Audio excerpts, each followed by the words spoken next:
l'imaginer. Je ne peux l'imaginer.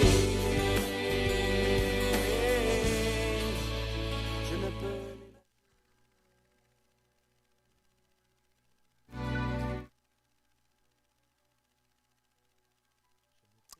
Alléluia. Vous êtes les bienvenus dans cette émission hebdomadaire que nous passons tous les samedis. Que le Seigneur bénisse chacun d'entre vous.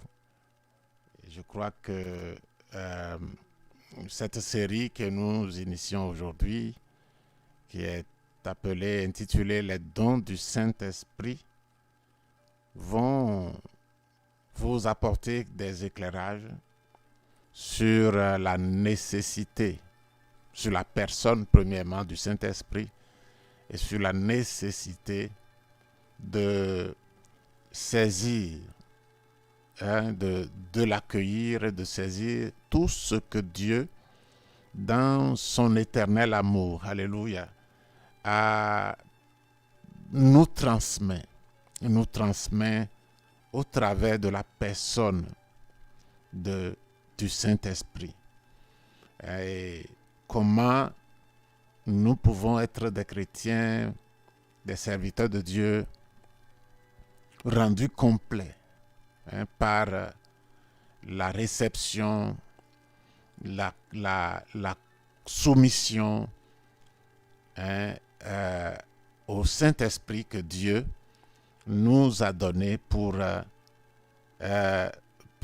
remplacer, entre guillemets, la présence du Seigneur Jésus-Christ auprès de nous comme il était physiquement auprès des apôtres pendant ces 3 années et demie. Dieu veut être avec nous et il a envoyé le Saint-Esprit. Il sera avec nous et il sera en nous. Et ce temps de sera est maintenant passé parce que à la Pentecôte, il est venu. Maintenant, il est avec nous et il est en nous. Et c'est lui qui est le Dieu, le Jésus qui est en nous. Donc, c'est une leçon, une série de leçons qui montrent déjà son extrême importance. Donc, nous sommes l'Église des Assemblées de Dieu, Ministère Restauration. Nous sommes une église de Pentecôte et nous sommes situés, pour ceux qui ne nous découvrent qu'aujourd'hui, nous sommes situés à l'avenue Farapos, dans la ville de Porto Alegre, dans l'avenue Farapos, numéro 312. Notre président a pour nom le pasteur Humberto Chimich Vieira, qui est le président de l'église. L'émission vous est présentée chaque samedi par un département qui s'occupe des étrangers, parce que ici c'est le portugais que nous parlons, mais nous soucions de communiquer aussi les grâces du Seigneur en français pour tous les auditeurs, non seulement au Brésil, mais partout dans le monde, qui pourraient tomber sur ces émissions. Vous pouvez pour être contactés par l'envoi des liens de ces émissions. Ce département est le département d'appui aux étrangers, et moi je suis juste celui qui est désigné pour présenter cette émission, et mon nom est Hubert Benakou. Donc aujourd'hui nous avons la leçon numéro 1, première leçon de cette série qui est intitulée les dons du Saint-Esprit. Mais avant de continuer, nous allons prier. Notre Seigneur et notre Dieu, nous te bénissons et te glorifions. Tu n'as jamais cessé de travailler pour nous bénir et pour nous communiquer le meilleur que tu as. Au fait, ce n'est pas en réalité premièrement pour nous. C'est toi-même qui travailles pour toi. Tu es en train de mettre le sceau à la création. De sorte que, après avoir fini avec l'Église, Seigneur, l'univers tout entier, il n'y aura pas une note discordante par rapport à ta volonté. L'univers tout entier restera, Seigneur, sous la direction de ta volonté exclusive. C'est pourquoi, Seigneur, nous qui sommes ici, nous qui te connaissons déjà, nous nous soumettons totalement à cette volonté. Parce que ce matin, plusieurs ont prié que ta volonté soit faite, et sur la terre comme au ciel. Et j'ai prié cette prière, Seigneur, et je prie, Seigneur, que ta volonté soit faite. Et tu veux, Seigneur, celui qui est en train de travailler pour établir ta volonté, pour que ce que tu veux s'accomplisse, c'est le Saint-Esprit. Jésus t'a prié, le Fils t'a prié, et tu as envoyé le Saint-Esprit. Seigneur, merci, merci. Cette leçon va commencer par savoir découvrir ou connaître le Saint-Esprit, faire connaissance avec le Saint-Esprit. C'est vrai que beaucoup connaissent déjà, mais je prie, Père, que cette leçon puisse apporter quelque chose de nouveau. Et cette chevauchée, cette aventure à travers ces leçons de ce livre, nous puissions, Seigneur, te connaître mieux et glorifier ton nom. Merci, notre Père. Merci de me diriger. Je me vide pour que tu me remplisses. Parce que je ne peux rien faire sans toi. Père, tu connais les conditions de tout homme. Alors, fais comme tu veux au nom de Jésus. Amen.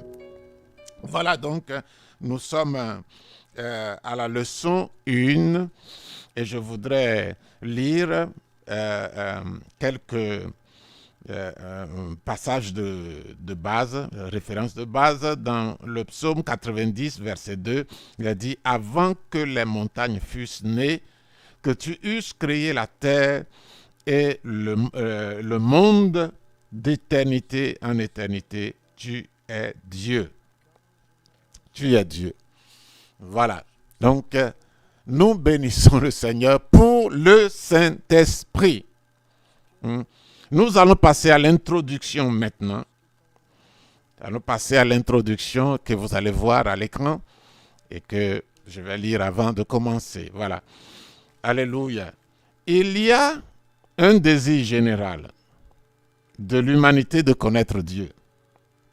C'est quelque chose d'inhérent à la nature humaine. Chercher à connaître Dieu est inhérent à la nature humaine.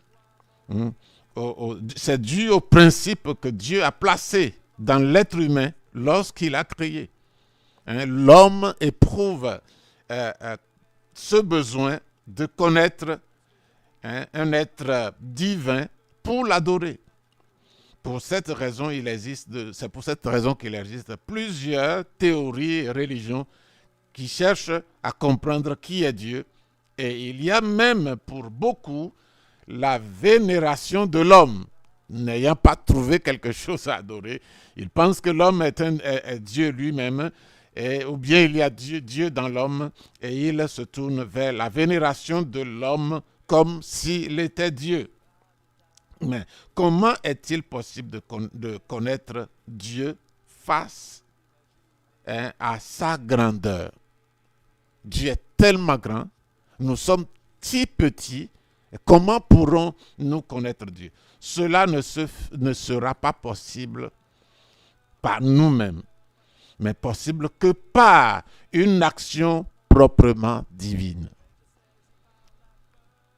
Nous ne connaîtrons jamais Dieu. Nous ne connaîtrons jamais Dieu par nous-mêmes. Nous ne connaîtrons jamais Dieu par nous-mêmes. Ce n'est pas l'action de Dieu. C'est seulement par l'action de Dieu. Dieu est tellement grand, Dieu est tellement mystérieux que nous ne pouvons pas le connaître par les efforts de l'homme.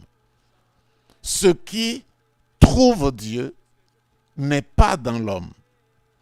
Hein? Donc ce n'est pas l'homme qui peut trouver Dieu. C'est pourquoi toutes les religions dans le monde, qui sont des essais, hein, toutes les idées dans le monde qui sont des essais de l'homme de chercher Dieu, sont des choses vaines. L'homme ne peut pas trouver Dieu de cette façon. Il faut que l'homme soit touché par Dieu lui-même. C'est seulement à ces moments que l'homme peut trouver Dieu. C'est Dieu qui se révèle. Et nous verrons pourquoi. Maintenant, le premier, c'est comment connaître Dieu. Comment connaître Dieu. Et dans ce paragraphe de comment connaître Dieu, nous verrons pourquoi y a-t-il une telle confusion dans la recherche, dans la quête, dans la poursuite de cette connaissance de Dieu. Puis en petit 2, nous verrons les gens confus et révoltés contre Dieu.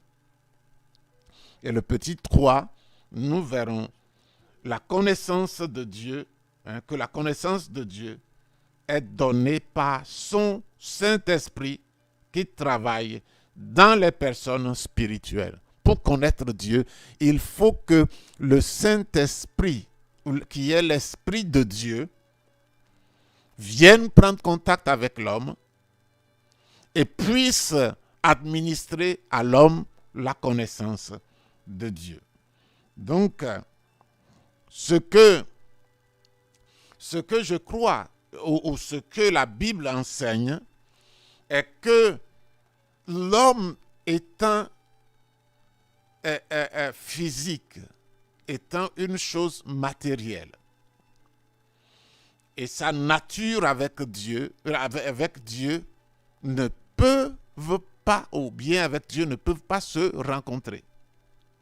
Il est impossible à l'homme de trouver Dieu. Pourquoi y a-t-il tant de confusion dans la poursuite de cette connaissance? La Bible est la parole immuable de Dieu. Le seul livre qui est la parole de Dieu, que Dieu a adressée aux hommes, que Dieu a donné à l'homme. Et c'est seulement par ce biais que Dieu pourra être connu. Le vrai Dieu, en tout cas, sera connu seulement à travers la parole, ce que la parole de Dieu, le cheminement que la Bible donne pour le trouver. Donc, la raison principale pour laquelle nous ne pouvons pas trouver Dieu, c'est que Dieu est esprit. Dieu est invisible. Aucun homme ne peut voir Dieu.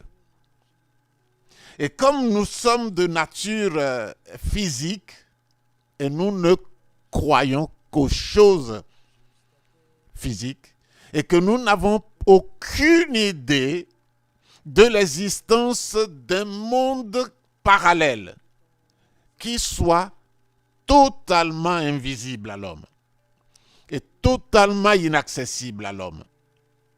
En tout cas, pas sur l'initiative de l'homme.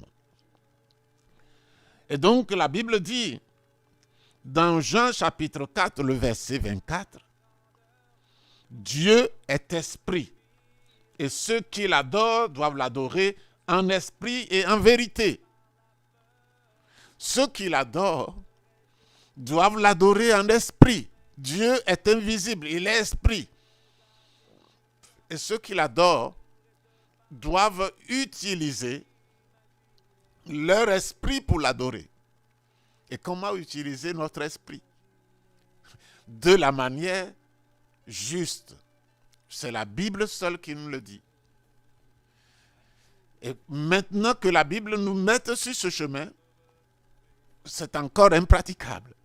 il faut que Dieu vienne et sur la base de sa parole, par son esprit, commencer à nous guider, à nous ouvrir les yeux. Il y a des millions de personnes qui ont lu la Bible. Certains se sont lancés des défis pour la lire du début jusqu'à la fin. Mais ils n'ont pas compris le message. Pourquoi? Parce qu'ils l'ont approché sur la base humaine. Et que le Saint-Esprit qui doit expliquer, qui est l'écrivain de la Bible, qui doit l'expliquer, n'a pas été sollicité. Peut-être a-t-il frappé à la porte, mais on ne l'a pas laissé entrer. Dieu est esprit. C'est là une difficulté, une grande difficulté. Alors par conséquent, nous comprenons que si nous essayons de connaître et de comprendre Dieu avec notre esprit charnel, nous tomberons inévitablement dans la confusion. Nous serons déçus, nous serons découragés de notre quête.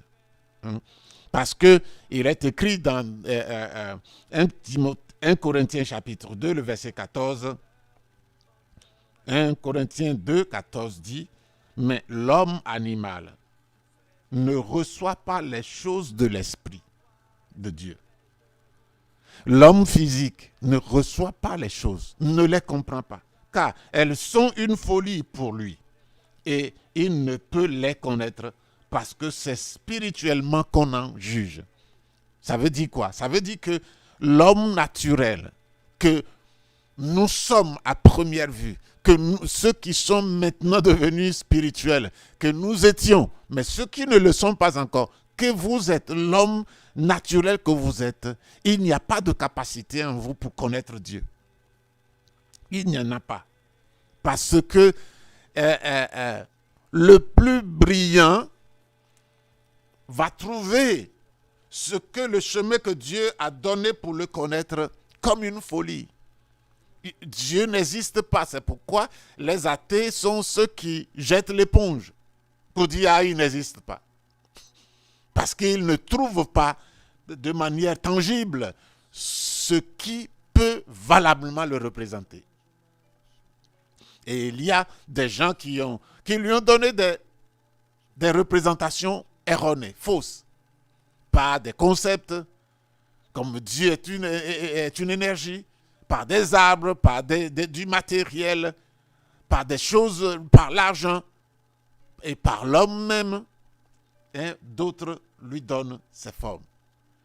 Dieu ne peut pas être connu par des moyens humains. Si intelligents soient ces moyens-là. Donc, nous passons.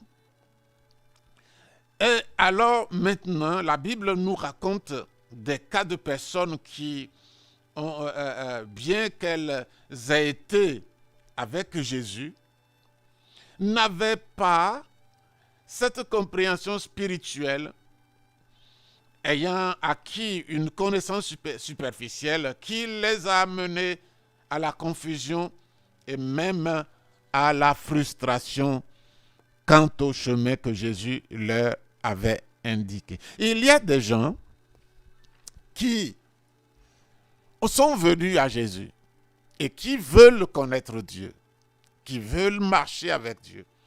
Mais leur approche est une approche superficielle, légère. Légère. Et il y a beaucoup de personnes qui ne prennent pas Dieu au sérieux et qui manifestent une désir superficielle de connaître Dieu. Et des gens sont venus par rapport au matériel, par exemple. Beaucoup de personnes sont venues dans nos églises aujourd'hui et qui sont des gens qui ne sont véritablement pas à la recherche d'un Dieu qui est Dieu, mais d'un Dieu qui leur ressemble, d'un Dieu qui va répondre à leurs besoins, d'un Dieu qui est à leur image. je vais raconter un passage. Il sera trop long pour le lire. Dans Jean chapitre 6, à partir du verset 22 jusqu'à la fin, jusqu'au verset 66, Jean chapitre 6, il y a dans ce passage une histoire qui est arrivée et qui nous est rapportée là. Jésus sortait pour enseigner et il restait dans le chemin de l'enseignement pendant plusieurs jours. Et il y avait une grande foule qui l'avait suivi. Et ça fait longtemps que cette foule est là. Et il savait que la nourriture était terminée. Maintenant, il voulait renvoyer les gens à la maison, mais certains sont venus de très loin. Ils ne pourraient pas retourner à la maison sans tomber en route de faim. Il a demandé aux disciples de leur donner à manger. Et les disciples ont réagi, mais nous ne pouvons pas parce que ce monde-là, personne ne peut trouver de l'argent pour donner à manger suffisamment à ce peuple. Et ils ont apporté 5 pains et 2 poissons. C'est ce qu'ils ont, ils ont la nourriture, ce qui reste. Comment ceci peut suffire? Et Jésus a pris et il a rendu grâce et il a donné à tout le monde. 5 pains, 2 poissons. Et tout le monde a mangé. Et tout le monde a mangé, pas comme à la maison, parce qu'il y a beaucoup qui ne mangeaient pas à satiété à la maison. Et tout le monde s'est satisfait. Et il est resté. Si la nourriture est restée, c'est que les gens n'ont plus envie de manger parce qu'il n'y a plus de place dans leur estomac. Et ils ont ramassé 12 paniers de reste. Et puis, le lendemain, le peuple est venu rechercher Jésus. Et quelle affaire Jésus les a poussés à bout pour leur dire, vous n'êtes pas venus parce qu'ils connaissaient leurs pensées. Vous n'êtes pas venus après moi parce que vous avez vu des miracles. Vous êtes venus, vous êtes courus, vous m'avez cherché parce que vous voulez du pain, comme vous avez mangé hier. Et Jésus a dit, travaillez pour avoir le pain de vie. Pas le pain que vous avez mangé hier et qui est fini, qui vous manque déjà. Le pain qu'il y a, un pain qui ne finit pas. C'est pour cela que vous devez travailler. Et donc, Jésus voulait montrer ici que ceux qui le cherchent n'avaient pas les bonnes motivations. Ils étaient légers. Ils ne sont pas allés au-delà de la faim humaine, des besoins humains. Et c'est ce que les gens font. Ils ne vont pas au-delà des besoins humains. C'est léger. Et Jésus va leur enseigner qu'il faut aller au-delà pour trouver le pain de vie. Et c'est lui qui est le pain de vie.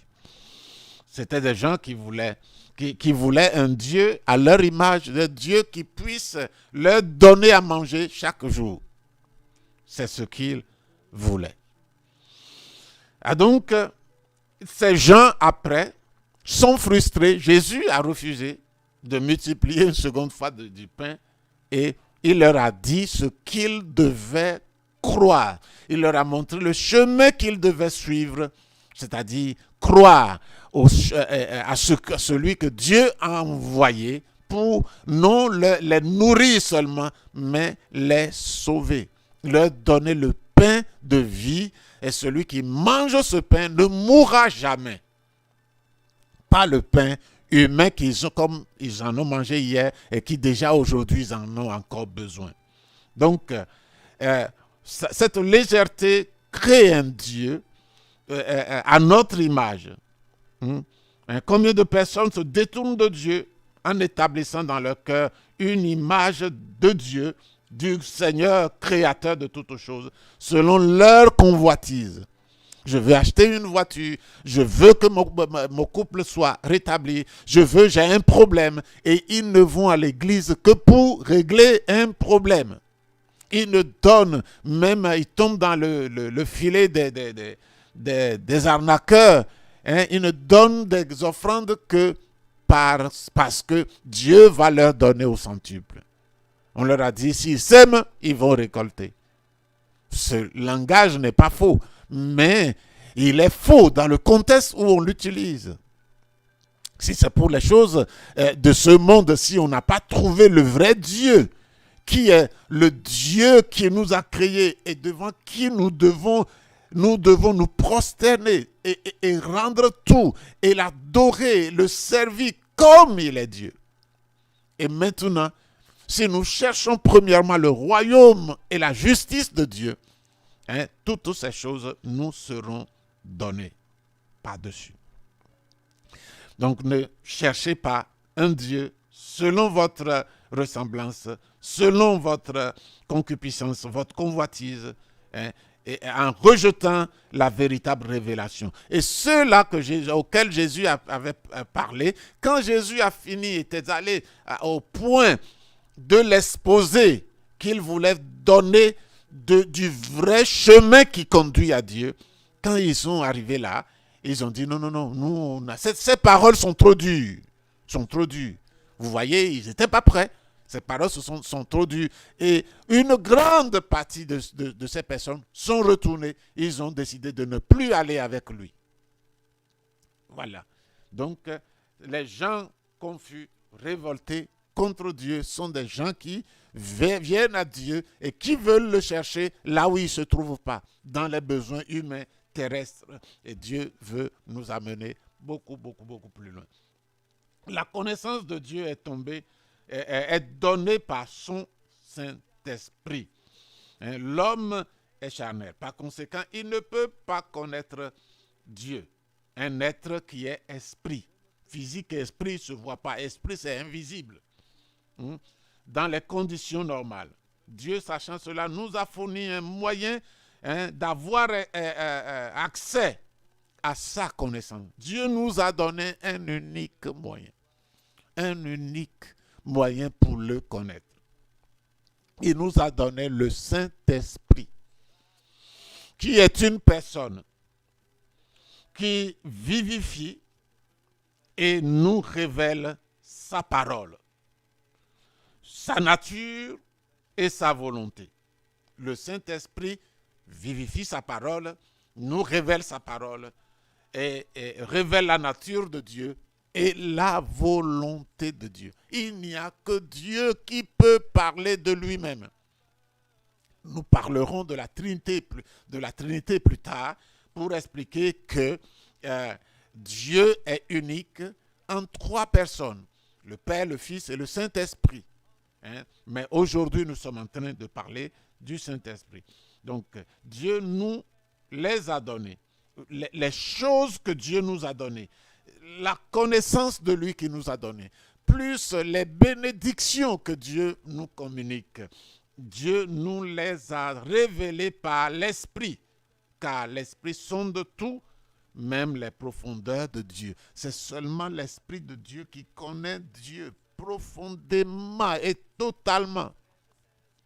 Et s'il y a quelqu'un qui doit nous parler, Dieu lui-même a pris les dispositions pour libérer cette personne qui est le Saint-Esprit, son esprit qui va nous parler. Et il n'y a pas de connaissance de Dieu, il n'y a pas de relation avec Dieu sans le Saint-Esprit. Donc, pour comprendre Dieu, nous dépendons absolument du Saint-Esprit. C'est pourquoi nous avons besoin d'être en prière avec la parole de Dieu, avec la parole de Dieu demeurant abondamment. Nous devons lire la parole de Dieu, nous devons prendre connaissance avec la parole de Dieu et maintenant prier. Prier pour que Dieu vivifie sa parole et que sa parole nous révèle Dieu. Étant vivifié par l'Esprit, puis la nouvelle naissance habite en nous. Le Saint-Esprit vient et il vivifie la parole. Puis cette parole, quand nous la recevons, produit par le Saint-Esprit la nouvelle naissance en nous. Puis à la nouvelle naissance, le Saint-Esprit vient habiter en nous. Et maintenant, nous avons la connaissance de Dieu. Nous pouvons échanger avec Dieu. Parce que le communicateur, parce que celui qui fait le trait d'union entre nous et Dieu est en nous. Alors, ce trait qui est le Saint-Esprit nous unit à Dieu. Et voici ce qui est écrit dans Romains 8, 11.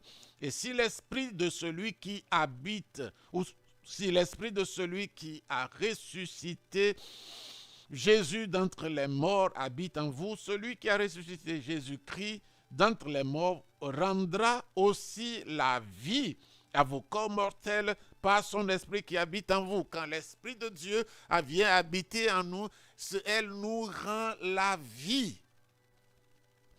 Et nous sommes dans un corps mortel, mais nous avons la vie. Et celui qui n'a pas le Saint-Esprit en lui, il est debout, il peut marcher, il peut parler, mais il est mort. Son esprit est mort. Il est séparé de Dieu. Il ne peut pas parler à Dieu, il ne peut pas rencontrer Dieu, il ne peut pas avoir de relation avec Dieu. Il faut que le Saint-Esprit vienne vivifier la parole que nous recevons et nous naissons de nouveau par l'action de la parole et du Saint-Esprit. Et maintenant, le Saint-Esprit vient habiter en nous et maintenant, nous pouvons communiquer avec Dieu parce que son esprit habite en nous. Et nous ne sommes plus des gens mortels, entre guillemets, c'est-à-dire notre corps va mourir, mais nous ne serons pas séparés de Dieu parce que nous sommes déjà connectés par le Saint-Esprit à Dieu lui-même. Maintenant, nous allons voir la nature de Dieu. La nature de Dieu. Voilà. Alléluia.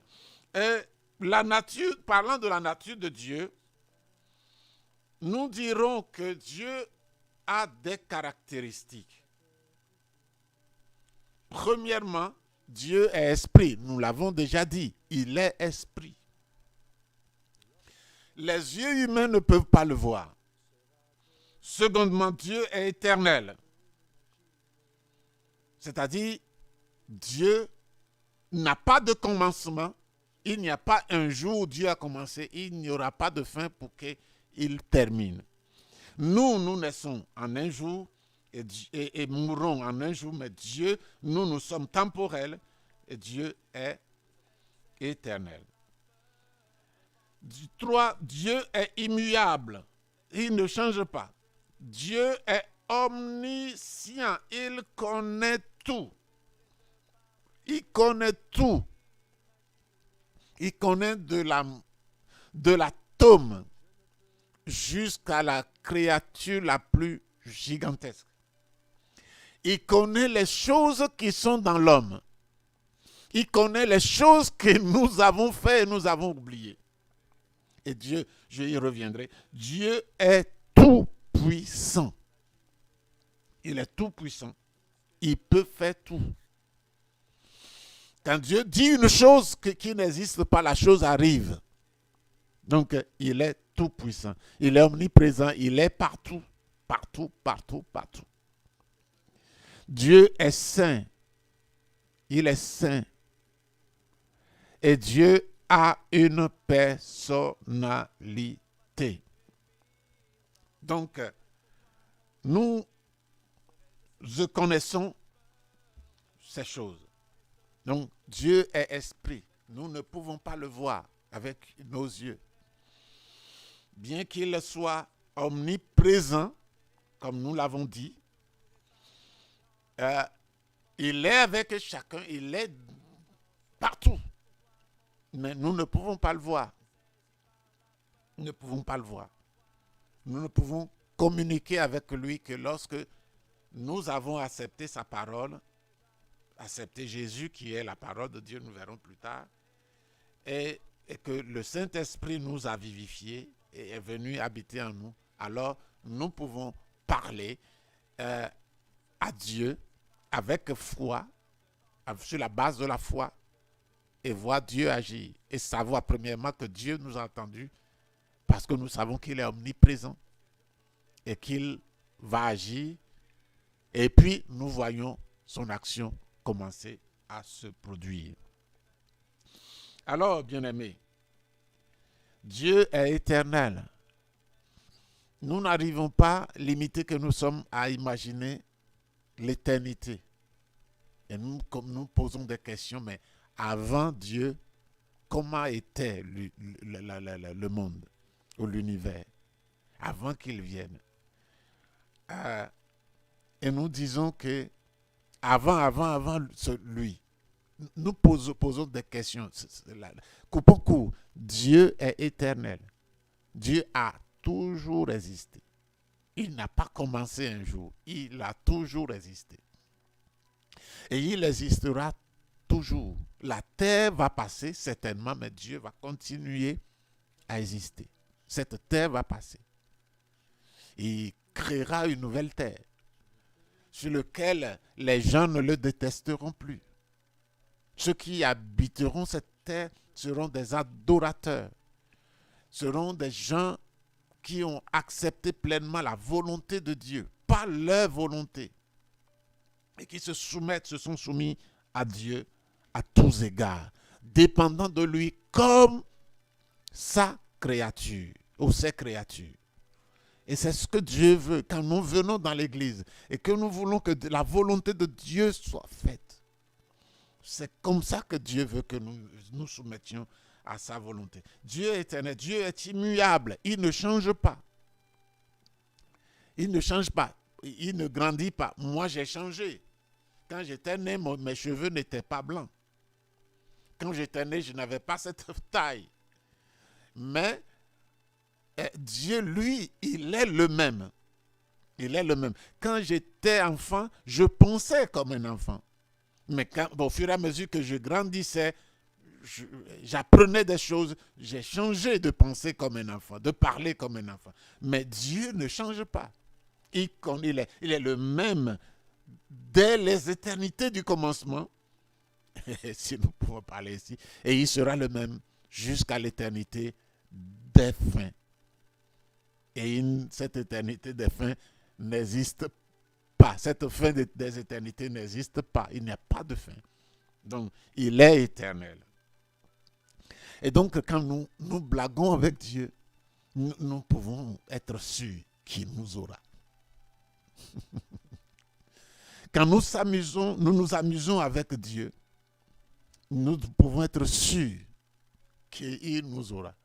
Parce qu'il peut se calmer, mais quand tu auras 90 ans, tu auras 100 ans, c'est rien devant lui. Devant celui qui est éternel, qui est toujours là. Et il t'aura. Et là, tu vas lui rendre compte de comment tu t'es moqué de lui.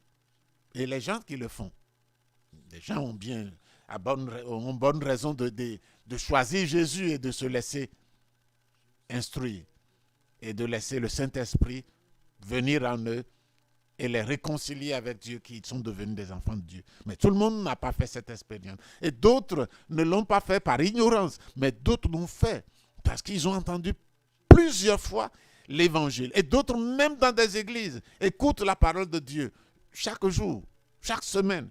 Mais ils pensent que cette affaire de Dieu, ce n'est pas tant sérieux que ça. Et il va attendre jusqu'à ce que ta petite semaine ou ta petite seconde par rapport à l'éternité finisse. Parce que 100 ans est comme une seconde par rapport à l'éternité. Hein? Et tu vas lui rendre compte. Et vous allez vous rencontrer pour quelques petits instants du jugement. Et là, vous allez comprendre pourquoi c'était un mauvais choix de s'opposer, de ne pas chercher Dieu, de ne pas ouvrir sa porte, la porte de son cœur à lui. Maintenant, il nous appelle. Ce n'est pas Jésus est venu pour chercher et sauver ceux qui étaient perdus.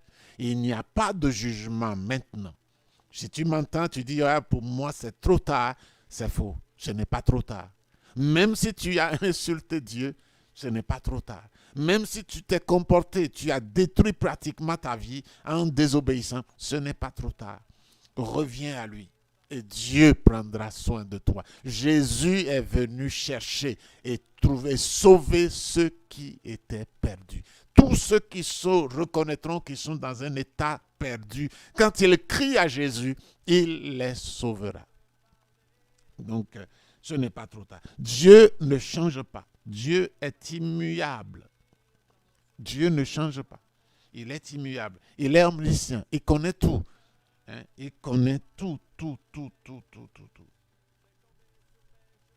Il connaît tout. Je vais lire un passage dans la Bible qui se trouve dans Job 11, 7.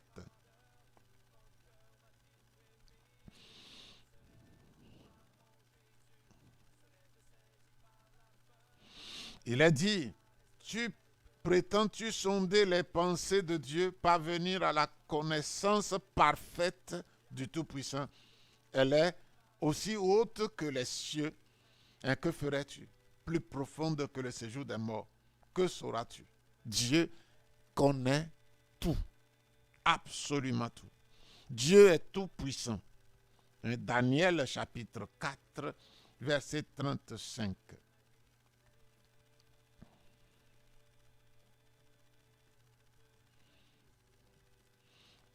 Tous les habitants de la terre ne sont à ses yeux que néants.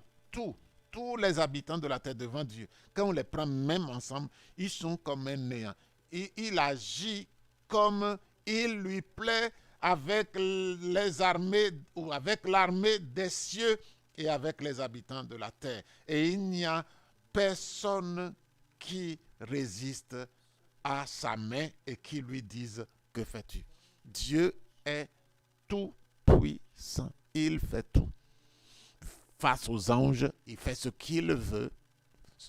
Et surtout, seulement que Dieu a établi les choses. Il applique ce qu'il a établi. Il fait ce que sa volonté lui a fait établir.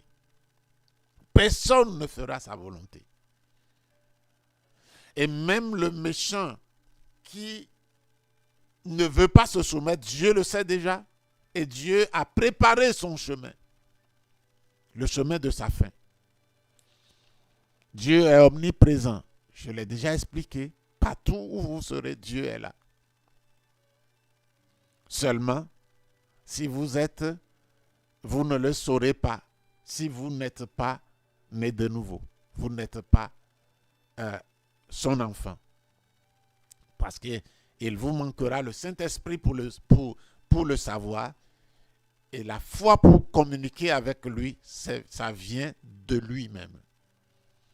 Je n'ai pas la foi d'homme. C'est la foi qui vient de Dieu. Alléluia. Le Saint-Esprit, il est saint. C'est-à-dire, il n'y a aucun défaut en Dieu.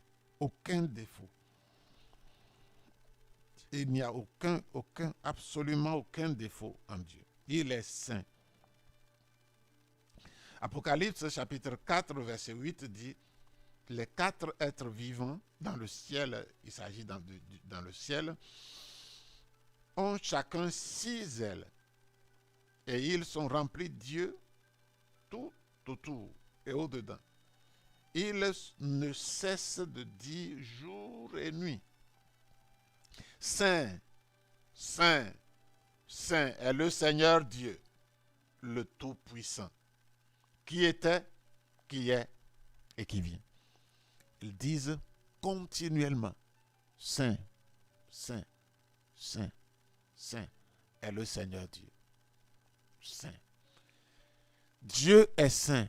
Ces 4 êtres vivants sont faits comme ça. Et ils remarquent, ils chantent, ils adorent. Et ils sont saisis par la sainteté de Dieu. Et ils le disent nuit et jour. Et c'est dit en termes de nuit et jour parce que la parole s'adresse à nous. Le jour qu'il y a là n'est pas comme ici, comme sur la terre. Donc, ils sont en train de communiquer à des hommes qui divisent le temps en jour et en nuit. Donc, Dieu est saint. Et Dieu est une personne. Ce n'est pas une énergie. Dieu n'est pas une énergie comme on l'entend dans certains milieux. Dieu n'est pas une énergie. Dieu est une personne. Être esprit n'est pas la même chose qu'être une énergie. Hein? Ce n'est pas parce qu'on dit Dieu est esprit que nous pouvons dire que Dieu est une énergie. Dieu a une personnalité. C'est-à-dire que ses caractéristiques et ses sentiments se manifestent dans ses actions. Par exemple, nous voyons qu'il a des sentiments. Hein, Dieu peut devenir triste. Hein, Dieu peut se mettre en colère. Dieu a du zèle. Dieu aime. Dieu peut éprouver de l'agacement. Hein, et bien que ceci ne se manifeste pas comme dans l'être humain, mais dans la pureté et la sainteté. Donc voilà ce que nous pouvons dire de la nature de Dieu. Pour le moment, hein, la théologie propre est une matière qui prend des livres, des milliers de pages. Donc, nous ne donnons ici que le résumé. Parlons maintenant de la Trinité. Parlons maintenant de la Trinité.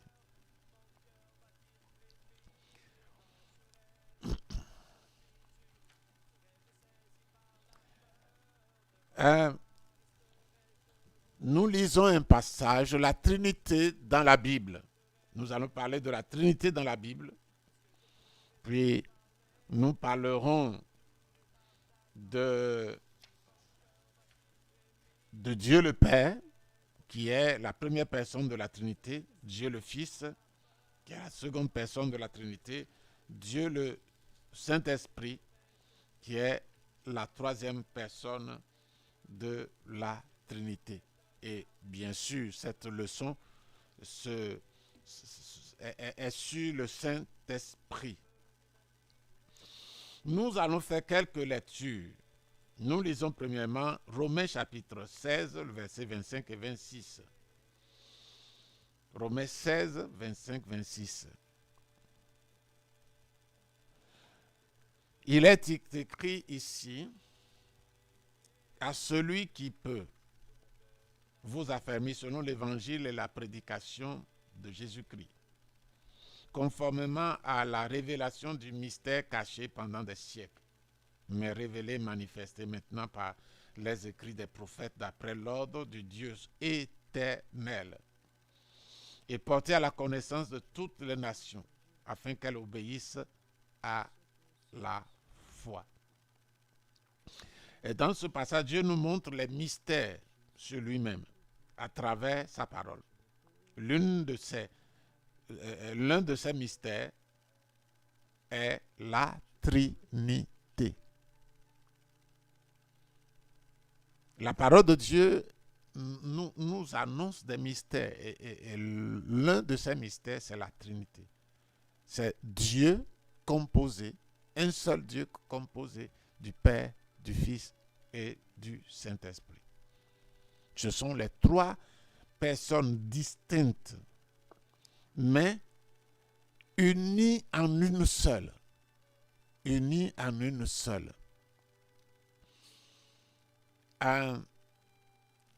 Nous pouvons dire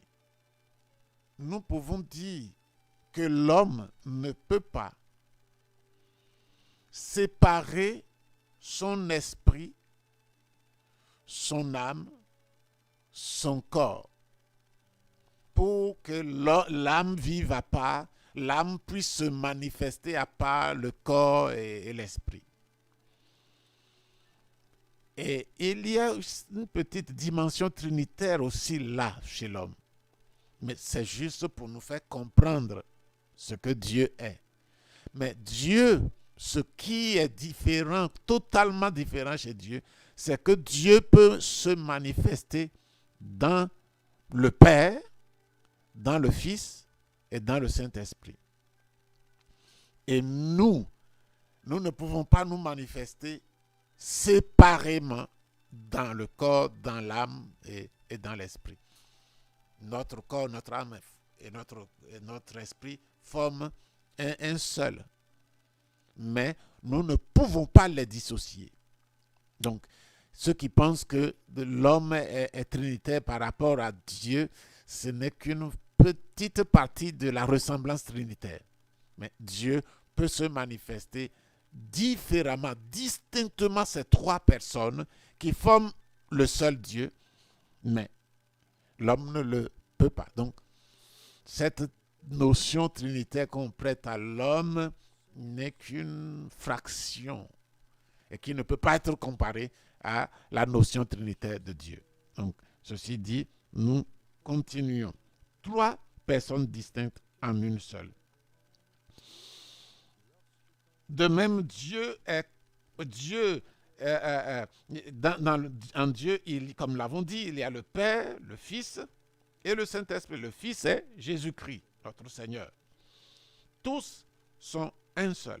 Ils travaillent ensemble, ils ont la même volonté, les mêmes pensées, les mêmes buts, mais ils mènent des activités différentes. L'un complète l'autre, formant la personnalité unique et souveraine de Dieu. Ils ont des performances différentes, mais un but et un objectif unique.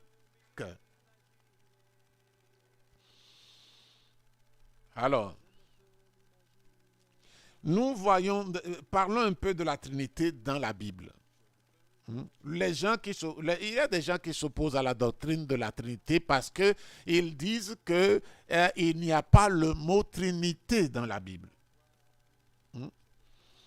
Donc cet argument est enfantin, car ce n'est pas le nom qui est donné à un phénomène qui prouve que le phénomène existe. C'est le phénomène qui existe auquel les gens ont donné des noms. C'est le phénomène qui existe, qui suscite un nom. Ce n'est pas le nom qui suscite le phénomène. Donc, pensez que parce que le mot Trinité n'existe pas dans la Bible, alors la Trinité n'existerait pas. C'est une approche vraiment enfantine. Par exemple, avant que Isaac Newton ne découvre la gravité qu'il y a, les corps sont attirés vers la Terre proportionnellement à leur masse. Cette loi de la gravité a existé bien avant Isaac Newton, avant qu'il ne la découvre. La gravité a existé depuis que l'univers existe. Mais Newton l'a découvert que par rapport à l'éternité que tout récemment. Donc, ce n'est pas parce que Newton ne l'a pas découvert, que ça n'existait pas. Il n'a découvert que ce qui existait. Et donc, si un nom est donné à quelque chose qui est découvert, c'est tout à fait normal. Le nom ne va pas générer la chose, mais c'est l'existence de la chose qui génère le nom. Maintenant, il faut simplement convenir que le nom donné est ce nom que la chose va porter. Donc, nous le voyons clairement. La Bible confirme cette révélation dans plusieurs passages, que Dieu est un Dieu unique en trois personnes. Quand premièrement, dans Genèse chapitre 1, le verset 26, Dieu dit « Faisons l'homme à notre image selon notre ressemblance ». Quand Dieu dit « Faisons l'homme », ça veut dire que Dieu n'était pas une unité. Dieu a dit faisons l'homme. C'était au moins deux. Et la Bible va compléter cette révélation en portant notre connaissance à comprendre que c'est trois personnes. Maintenant, voyons dans le Nouveau Testament. Quand nous regardons Matthieu chapitre 3, versets 16-17, il est écrit, dès que Jésus eut été baptisé, il sortit de l'eau. Et voici les cieux s'ouvrirent. Et il vit l'Esprit de Dieu descendre comme une colombe et venir sur lui. Et voici une voix se fit entendre des cieux, ces paroles. Celui-ci est mon fils bien-aimé en qui j'ai mis toute mon affection. Voilà ce que l'Évangile, la Bible nous révèle.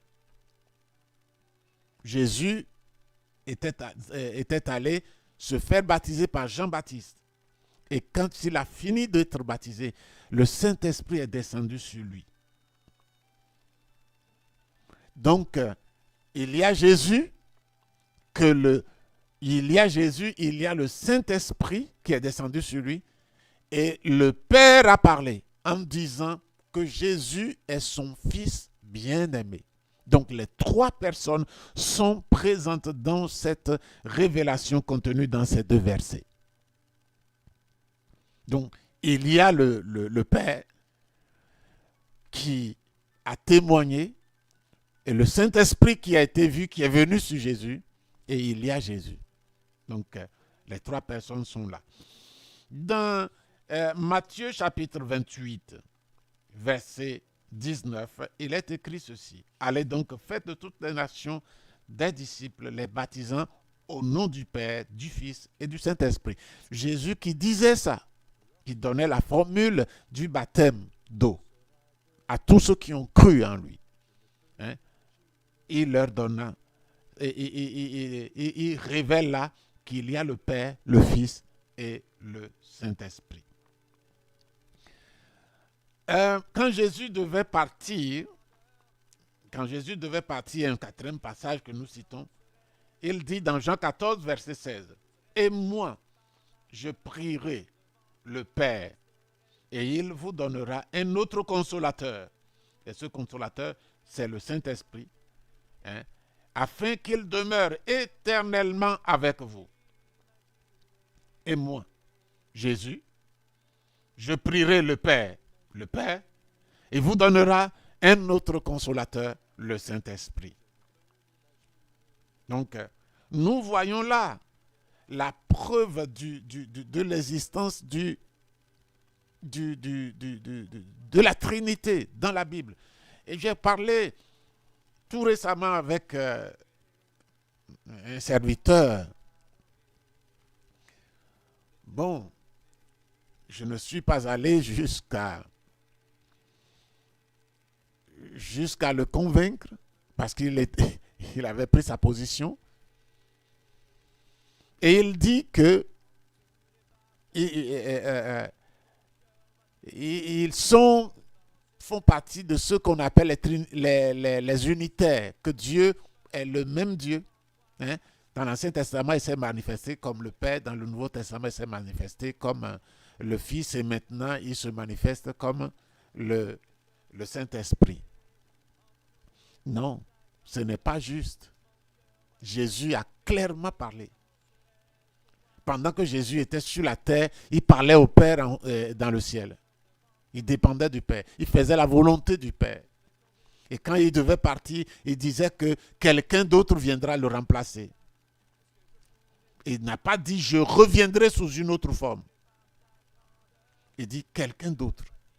Un autre. Paraclet veut dire un autre consolateur. Un autre comme moi. Un autre moi-même. Mais c'est un autre. S'il devait revenir par lui-même, il dirait que je reviendrai moi-même sous une autre forme. Donc, les trois personnes de Dieu et du Dieu unique sont bien clarifiées dans la parole de Dieu. Maintenant, parlant de Dieu le Père, Jésus va clairement dire, je suis venu dans le monde, maintenant je quitte et je vais au Père. Je vais au Père. Jésus a toujours eu à l'esprit qu'il était dans un plan établi par le Père. Et il a continuellement dit ça dans les évangiles. En vérité, je vous le dis, le Fils ne peut rien faire de lui-même. Et il ne fait que ce qu'il a vu faire au Père, ou ce qu'il voit faire au Père. Et tout ce que le Père fait, le Fils aussi le fait pareillement. Donc, nous voyons que il y a dans la Trinité la place du Père. Comme nous l'avons vu plus haut, les actions du Père, du Fils, du Saint-Esprit sont étroitement liées. Ce sont des actions étroitement liées. Car ils agissent ensemble dans le même et unique but. C'est vrai que quand on écoute l'explication de la Trinité, ça suscite, pour ceux qui sont très intellectuels, ça suscite des questions. Mais un mystère ne peut être expliqué, ou surtout celui-là, ne peut être expliqué facilement. C'est une tentative, et une tentative honnête, une tentative basée sur la parole. Nous ne pouvons pas tout expliquer. La matière que nous essayons d'expliquer est élevée au-dessus de nous. Quand Paul est entré, a été ravi au 3e ciel, et il dit que tout ce qu'il a vu, le langage humain ne peut pas expliquer, ne peut pas le prononcer. Il y a des choses que nous ne pouvons pas, du ciel que nous ne pouvons pas expliquer, parler de notre langage. Ça ne fait pas partie de notre langage limité. Aux hommes limités que nous sommes, il nous a été donné un langage limité. Et Paul n'a pas pu tout expliquer. Il a expliqué des choses. Et quand, par exemple, l'apôtre Jean a vu les événements de la fin des temps, il parlait des sauterelles qui avaient des queues avec lesquelles il faisait du mal. Mais quelles sauterelles? Il a expliqué comme il le pouvait. Comme le langage humain pouvait l'expliquer. Et donc, si les choses du ciel sont inexplicables, entre guillemets, à ce point, combien plus la personne même qui a créé ces choses par rapport au langage humain. Et donc, nous faisons seulement quelques tentatives honnêtes, basées sur la parole, pour nous aider à connaître qu'il y a les 3 personnes distinctes en un seul Dieu uni et parfaitement un. À plusieurs reprises, le Père a manifesté du ciel, accompagnant et témoignant de Jésus. Le Père glorifie Père. Jésus a dit, Père, glorifie ton Fils. Et alors, quand Jésus a prié comme ça, dans Jean 12, 28, il y a une voix qui est venue du ciel, qui lui a dit, répondu, je l'ai glorifié et je le glorifierai encore. Donc, nous ne devons pas douter qu'il y a le Père. Quand Jésus, dans Jean chapitre, je crois Jean chapitre 12, dans Jean chapitre 12, je vais le chercher pour ne pas vous laisser sur une note d'imagination. Jean chapitre 12, le verset 13.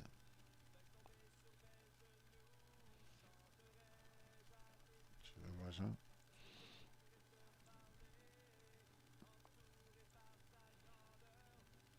Non.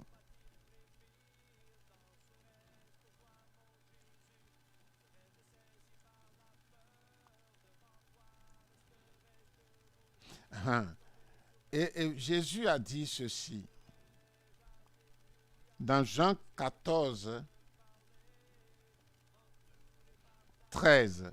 Et tout ce que vous demanderez en mon nom, je le ferai, afin que le Père soit glorifié.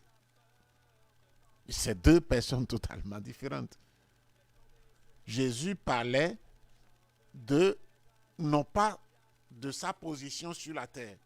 Il disait aux disciples, quand je serai parti, tout ce que vous demanderez en mon nom, je le ferai, pour que le Père soit glorifié. Il n'est pas sur la terre. Certaines personnes peuvent dire que c'était parce qu'il était sur la terre. Mais ici, il parle de ce que, c'est quand il est sur la terre, il réfère à son Père. Mais quand il sera au ciel, il ne parlera plus du Père. Mais voilà qu'il est au ciel, il parle de sa position au ciel et il parle encore du Père.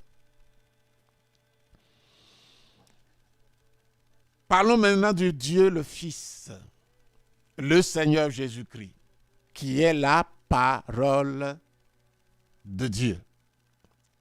Au commencement, Jean chapitre 1, verset 1 à 3 et verset 14. Au commencement était la parole. La parole était Dieu. Et la parole était avec Dieu et la parole était Dieu. Elle était au commencement avec Dieu. Toutes choses ont été faites par elle. Et rien de ce qui a été fait n'a été fait sans elle. Verset 14. Et la parole a été faite chair. La parole est devenue chair. Et elle a habité parmi nous, pleine de grâce et de vérité. Et nous avons contemplé sa gloire. Une gloire comme la gloire du Fils unique venu du Père. Jean-Baptiste parlait ainsi. Jésus est la parole de Dieu. Il est la parole de Dieu. Et ce passage le prouve à suffisance. Il est la parole de Dieu personnifiée. Il est la personne de la Trinité qui, à l'origine, a réalisé la volonté du Père dans la création de l'univers. Dans l'univers et sur la terre. La Bible dit, toutes choses ont été faites par elle, par la parole de Dieu. Et cette parole qui a habité, qui s'est faite chair, qui a habité parmi nous. Et rien de ce qui a été fait n'a été fait sans elle. Quand le Père a dit au début que la lumière soit, c'est Jésus lui-même, la parole de Dieu, qui a réalisé la volonté du Père, faisant venir à l'existence la lumière. La parole, Dieu émet la volonté et la parole réalise la volonté. Alléluia. Jésus réalise la volonté. C'est pourquoi il a dit, le Père agit et moi aussi j'agis. Quand la volonté est émise par le Père, qui est l'action du Père, le Fils fait les choses qui doivent être faites. Qui est la parole. Il est la parole de Dieu. Mais Jésus est aussi le Fils de Dieu. Il est aussi le Fils de Dieu. Lorsque dans sa vie terrestre, le Maître était conscient de sa nature divine. Il était conscient de sa nature divine. Et il dit dans Jean 17, 5, « Et maintenant toi, Père, glorifie auprès de toi-même, glorifie-moi auprès de toi-même de la gloire que j'avais auprès de toi avant que le monde fût. » La question de savoir qui est Jésus a été posée par le Maître même. Jésus un jour a dit aux disciples, qui dites-vous que je suis? Que disent les gens que je suis? Que disent les gens que je suis? Mais ils ont répondu que certains disent, tu es un prophète, tu es Jean-Baptiste. Et il a dit, vous-même, que dites-vous que je suis? Et Pierre a pris la parole et il a dit, tu es le Christ, le Fils du Dieu vivant. Alors, la question demeure, et les hommes essaient encore aujourd'hui d'y répondre. Mais la vraie réponse doit venir du Nouveau Testament, écrit par des hommes qui connaissaient intimement Jésus, connaissances pour lesquelles ils ont payé de leur vie, ils ont regardé toute chose comme étant une perte, connaissances qu'ils ont voulu garder même en perdant la vie. Tous ceux qui connaissent Jésus réellement ne sont pas prêts à échanger cette connaissance contre le mépris, contre la mort. Ils gardent cette connaissance jusqu'à la mort. Les apôtres sont morts, crucifiés à l'envers, sont morts brûlés, sont morts coupés en morceaux. Les premiers, l'église primitive, les chrétiens de l'église primitive ont été jetés au lion. Ils ont été chassés des villes.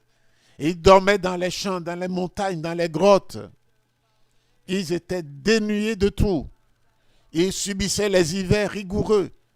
Mais ils n'ont pas désisté. Parce qu'ils ont connu que Jésus-Christ est le Fils de Dieu. Que Jésus est le Seigneur.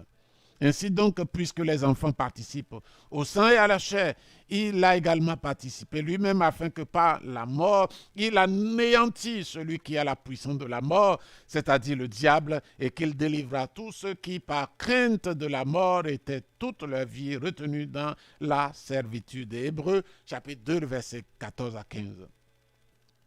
Donc, Jésus est le Fils de Dieu. Pierre, par la révélation du Saint-Esprit, l'a posé comme pierre, comme le roc de l'Église. Et Jésus a dit, tu es Pierre, et sur ce roc, je bâtirai mon Église, et les portes du séjour des morts ne prévaudront point contre elle. Jésus a tout accompli, toute la volonté de Dieu. Rappelons que dans sa mission rédemptrice sur la terre, Jésus est désigné par les Écritures comme Fils de Dieu, comme Fils. Mais au ciel, il est connu comme la parole de Dieu, le Verbe de Dieu.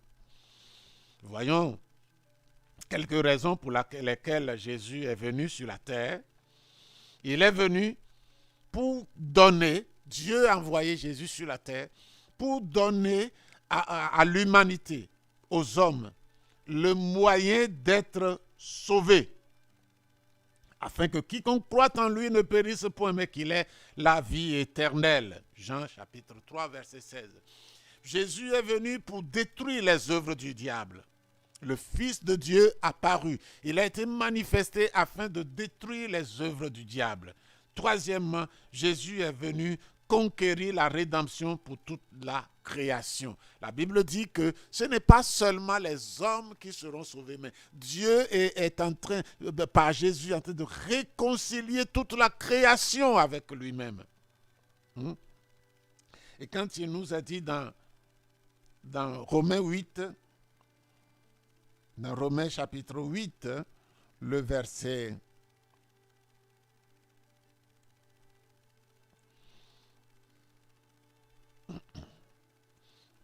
verset 19. Il dit, aussi la création attend-elle avec un ardent désir la révélation des fils de Dieu. Quand les fils de Dieu seront révélés, la création aussi en profitera. Car la création a été soumise à la vanité, non de son gré, mais à cause de celui qui l'y a soumise. Avec l'espérance, la création tout entière, l'espérance qu'elle aussi sera affranchie de la servitude de la corruption, parce qu'elle est corrompue maintenant, pour avoir part à la liberté de la gloire des enfants de Dieu. Toute la création, les hommes bien sûr, et c'est la partie qui nous concerne, c'est cette rédemption dirigée vers les hommes. Et Jésus étant à la fois fils de Dieu et fils de l'homme, hein, il était à la fois fils divin et humain. Hein, comment cela pouvait-il arriver? Nous avons déjà vu précédemment que Jésus-Christ s'est dépouillé de sa gloire, s'est vidé de sa gloire. Il était au ciel, mais quand le temps de la rédemption est venu, est accompli, il a accepté de se vider de sa gloire, de toute la divinité, la gloire divine qui était le sien, ou bien la sienne, est venu sur la terre comme un simple homme. Comme un simple homme. Comme Philippiens chapitre 2, verset 5 à 8 nous le dit. Comme un simple homme. Il s'est dépouillé. Et il est devenu serviteur.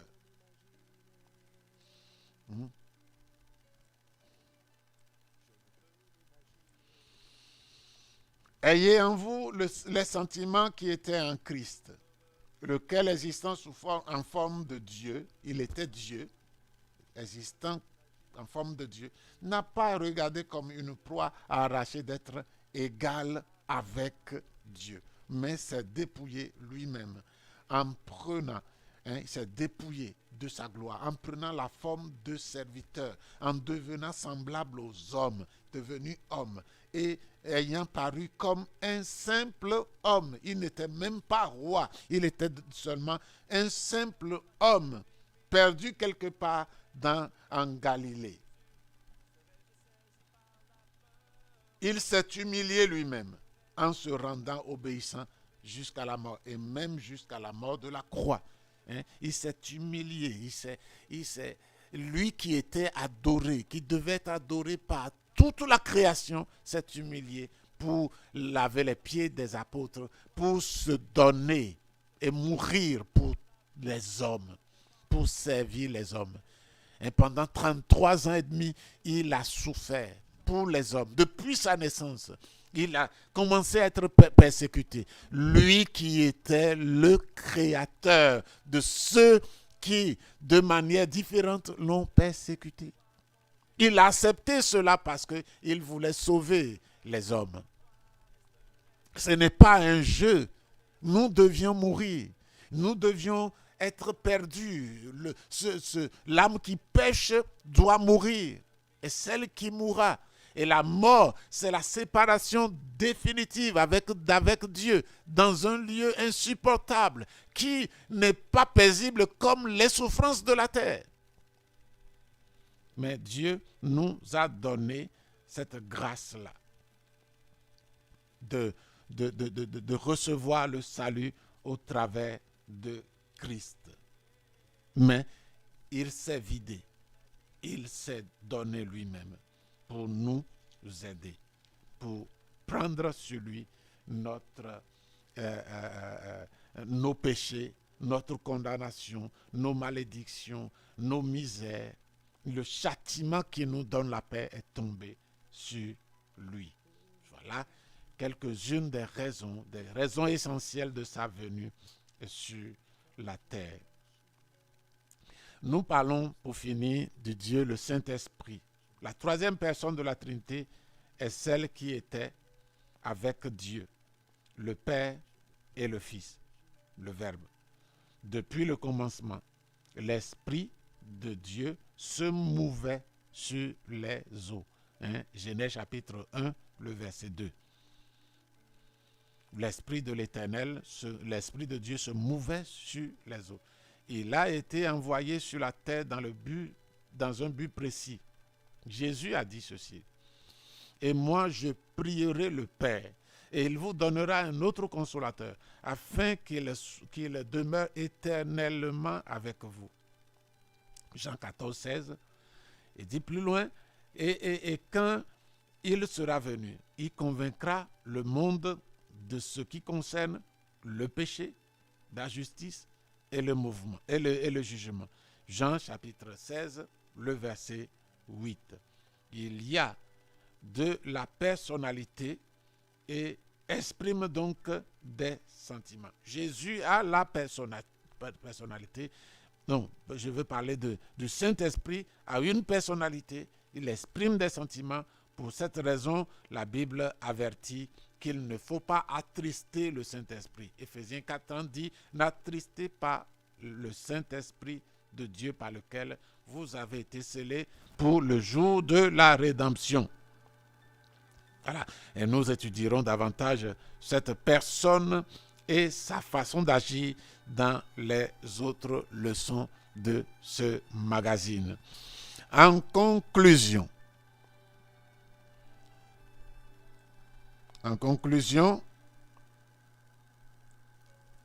nous allons, nous voyons ce qui est sur l'écran. Il est indispensable que nous comprenions que le Saint-Esprit est Dieu, comme le Père et le Fils. Nous avons besoin de la révélation que l'apôtre Pierre a reçue et exprimée le jour de la Pentecôte. Et qu'est-ce qu'il a dit le jour de la Pentecôte? C'est ce Jésus que Dieu a ressuscité. Nous en sommes tous témoins. Élevé à la droite de Dieu, il a reçu du Père le Saint-Esprit qui a été promis. Et il a répandu, comme vous le voyez et l'entendez. Celui qui s'approche de Dieu doit croire que Dieu existe, qu'il est le rémunérateur de ceux qui le cherchent avec diligence. À lui soit la gloire. Donc, la dernière partie du passage nous demande de prier.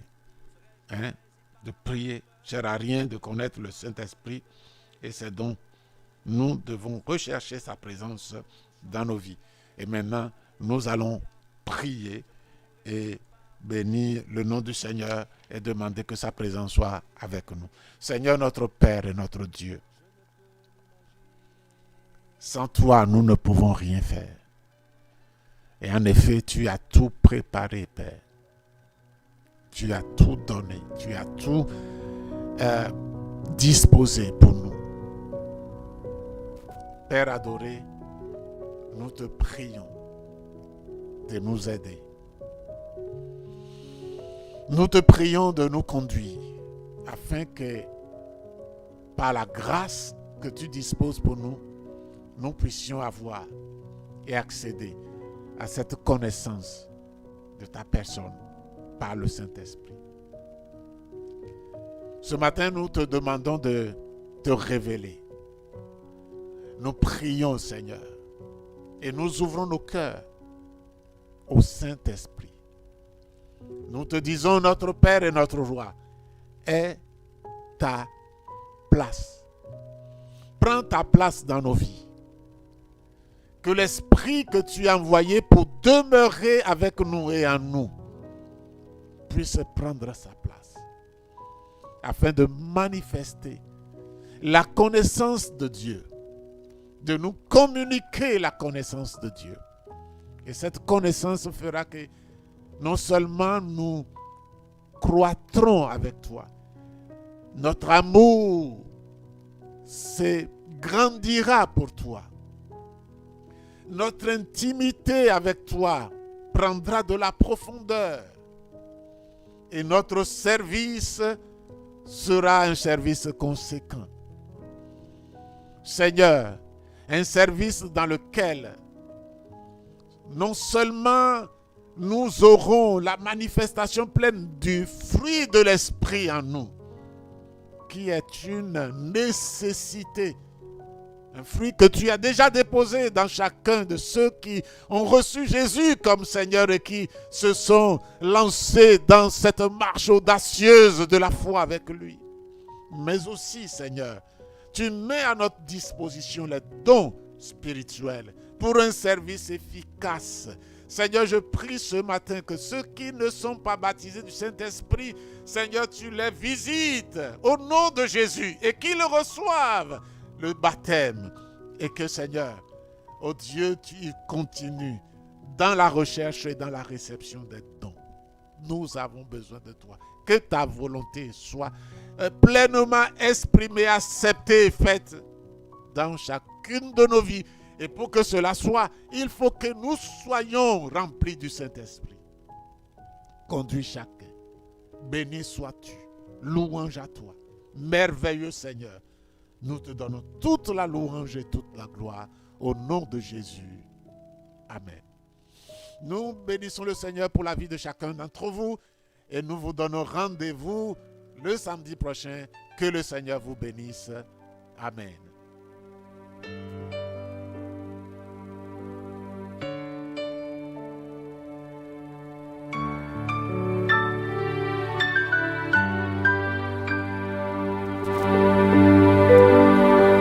Je ne peux m'imaginer ce que ce sera quand je marcherai juste à tes côtés. Je ne peux m'imaginer ce que mes yeux verront lorsque ton visage sera devant moi. Je ne peux m'imaginer. Je ne peux m'imaginer.